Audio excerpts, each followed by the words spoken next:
દિલ્હી વિધાનસભાની ચૂંટણીઓની જે મતગણતરી ચાલી રહી છે એમાં આપ અને બીજેપીના નેતાઓ વચ્ચે જબરદસ્ત ટક્કર જોવા મળી રહી છે.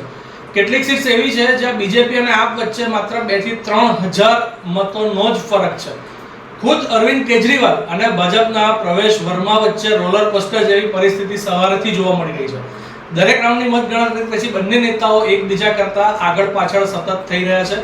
હાલમાં 6 રાઉન્ડની ગણતરી પછી બીજેપીના પ્રવેશ વર્મા પાછળ જોવા મળી રહ્યા હતા, પણ છઠ્ઠો રાઉન્ડ પૂરો થતાની સાથે જ પ્રવેશ વર્માએ ફરી પાછી અરવિંદ કેજરીવાલ ઉપર લીડ લીધી હતી. ભાજપ અને આમ આદમી પાર્ટી વચ્ચેના વોટ શેરમાં પણ બહુ જ પાતળી સરસાઈ જોવા મળી રહી છે. વોટ શેરના મામલામાં ભાજપ માત્ર 4%થી જ આમ આદમી પાર્ટી કરતા આગળ છે.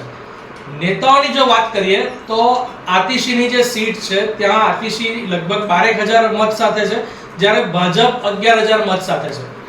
એટલે આના પરથી સાબિત થાય છે કે કેટલી ટક્કર મોટા દિગ્ગજ જે નેતાઓ છે એમને પણ ફેસ કરવી પડી રહી છે.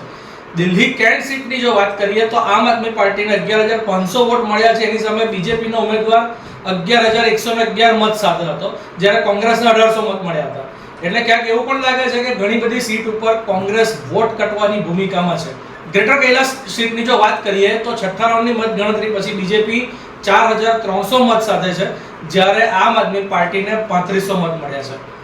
આપ અમારી સાથે આ રીતે જોડાયેલા રહો. અમે વિડીયોના માધ્યમથી માહિતી આપને સતત પીરસી રહ્યા છે. YouTube અને Instagram પર સીધીખબર.com ના વિડીયો જોતા રહો.